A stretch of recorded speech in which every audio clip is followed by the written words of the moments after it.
If China suddenly lost access to Middle Eastern oil tomorrow, the official narrative suggests it could cope, diversify, and stabilize. But the real consequences would be far more complex and far more dangerous. Because what China has reduced is not dependence itself, but visibility of that dependence, shifting where the risk sits rather than eliminating it. And that distinction changes everything. Over the past few years, Beijing has emphasized energy security, highlighting domestic production, alternative suppliers, and strategic reserves, creating the impression of a system becoming more resilient. But resilience on paper often hides fragility in practice, especially when the underlying system still relies on long, vulnerable supply chains that cannot be replaced overnight. The reality is not that China has escaped Middle Eastern oil, but that it has redistributed its reliance across a network that may be even harder to defend. And if that network is disrupted, the shock would not be gradual, it would be immediate, cascading across industries, markets, and geopolitical alignments. Understanding this gap between perception and reality reveals why the risks facing China's energy system are not decreasing. They are evolving into something more complex and potentially more unstable. For decades, China's rise has been powered by imported energy, with oil forming the backbone of its industrial expansion, transportation networks, and global manufacturing dominance. At its peak, a significant portion of China's crude imports came directly from the Middle East, flowing through maritime routes like the Strait of Hormuz and the Strait of Malacca. These choke points have long been recognized as strategic vulnerabilities, where a single disruption could constrain supply and trigger immediate economic consequences. In response, China began a deliberate effort to diversify its energy sources, increasing imports from Russia, Central Asia, and even expanding investments in Africa and Latin America.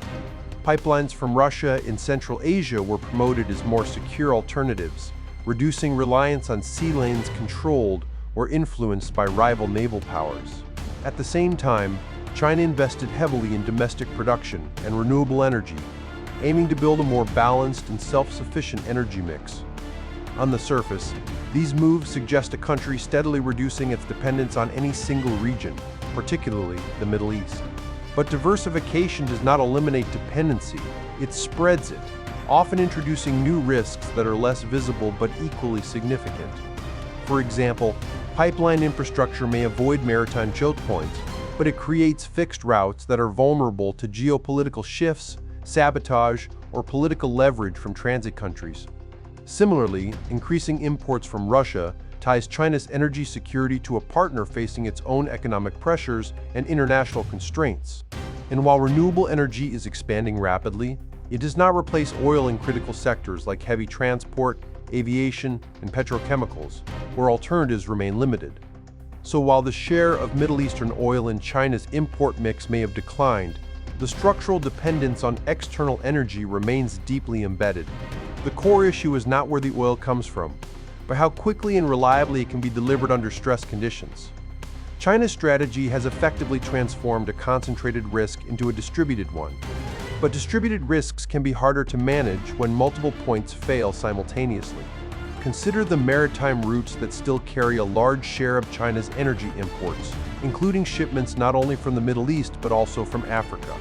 These routes pass through congested and strategically sensitive areas where tensions, piracy, or military conflict can disrupt flows with little warning. Even if Middle Eastern imports decline proportionally, the absolute volume remains substantial due to China's growing overall energy demand. This means that any disruption in the region still carries significant consequences, regardless of diversification efforts. At the same time, alternative suppliers cannot instantly scale up to compensate for sudden shortages, creating bottlenecks that amplify the shock. Russia, for instance, has increased exports to China, but pipeline capacity and logistical constraints limit how much can be delivered quickly.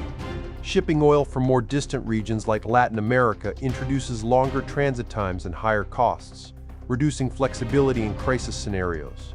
Strategic petroleum reserves provide a temporary buffer, but they are designed to smooth short-term disruptions, not sustain prolonged supply shortages. Meanwhile, domestic production, while important, covers only a fraction of total demand, leaving a large gap that must be filled externally. What makes the situation more complex is that China's economy is deeply interconnected with global supply chains that depend on stable energy flows. Manufacturing, logistics, and export industries all rely on predictable fuel availability, and even small disruptions can ripple through production systems. Higher energy costs can erode competitiveness, forcing factories to scale back output or pass costs onto global markets. Financial markets respond quickly to such pressures, with currency volatility, capital outflows, and shifts in investor confidence amplifying the economic impact. In recent periods of heightened geopolitical tension, energy markets have already shown how sensitive prices can be to perceived risks in key regions.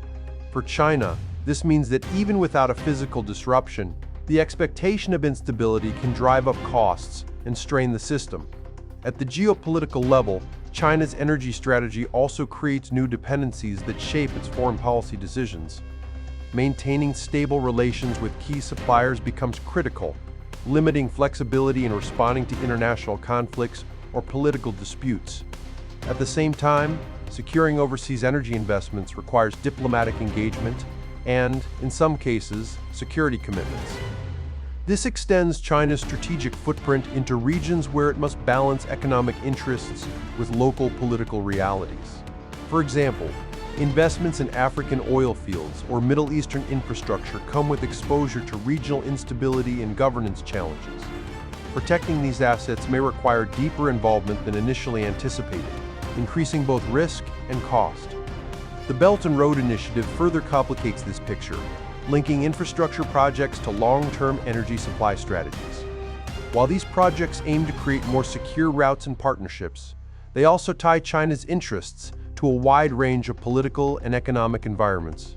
If multiple regions experience instability simultaneously, the diversification strategy can become a source of compounded risk rather than resilience.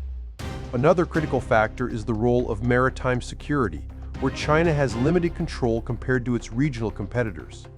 Much of the global shipping network operates under frameworks influenced by Western naval power, particularly in key choke points.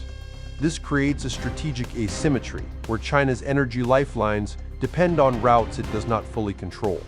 In response, China has expanded its naval capabilities and overseas presence, but building effective control over distant sea lanes takes time and resources. Until that capability matures, the vulnerability remains embedded in the system.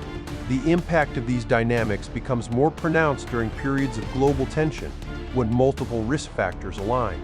Energy disruptions can coincide with financial stress, trade disruptions, and political uncertainty, creating a feedback loop that intensifies the overall effect. For China, managing these overlapping risks requires coordination across economic, military, and diplomatic domains. This is significantly more complex than simply securing additional oil suppliers. In practical terms, it means that the perceived reduction in Middle Eastern dependence may lead to underestimating the scale of potential disruptions. Because the system appears diversified, the risks may seem smaller, even though they are actually more interconnected. And interconnected systems tend to fail in ways that are less predictable and harder to contain. The consequences of such a failure would not be limited to China alone, but would extend across global markets. As the world's largest importer of crude oil, any disruption to China's supply has immediate implications for global demand and pricing. This can trigger volatility in energy markets, affecting countries far beyond the initial source of disruption. For exporting nations, shifts in China's demand can alter revenue flows and economic stability. For importing nations, higher prices can strain budgets and increase inflationary pressures. In this way, China's energy vulnerabilities are not just a domestic issue, but a global one. Recent developments in global energy markets, including shifting trade flows and evolving geopolitical tensions, highlight how quickly conditions can change. While these changes may not directly disrupt supply, they reveal the underlying fragility of the system. They also demonstrate how strategic narratives can diverge from operational realities. China's claim of reduced dependence is not entirely inaccurate, but it is incomplete. It reflects a shift in structure rather than a reduction in exposure. And in some respects, that shift has introduced new layers of complexity that are harder to manage. Ultimately, the question is not whether China depends on Middle Eastern oil, but how its entire energy system responds under stress.